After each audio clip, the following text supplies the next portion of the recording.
İnvestisiya edərkən hamımız istəyirik ki, vəsaitimiz gələcəkdə daha da artsın. Bəs yaxın illərdə hansı sahələr daha perspektivlidir? Birinci sektor – yaşıl enerji.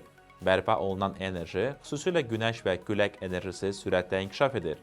Hökumətlər karbon emissiyasını azaltmaq üçün bu sahəyə milyardlarla investisiya yönəldirlər. Bu sektorda fəaliyyət göstərən şirkətləri və ETF-ləri nəzərdən keçirmək olar. İkinci sektor – süni intellekt və texnologiya. AI artıq həyatımızın bir hissəsinə çevrilib. Bu sahədə çalışan şirkətlər həm proqram təminatı, həm də çip istehsalçıları sürətlə böyüyür. Nvidia, AMD və ya AI ETF-ləri maraqlı seçim ola bilər. Üçüncü sektor – biotexnologiya və səhiyyə. Yaşanan əhali və səhiyyəyə artan tələbat bu sahəyə maraq artırır.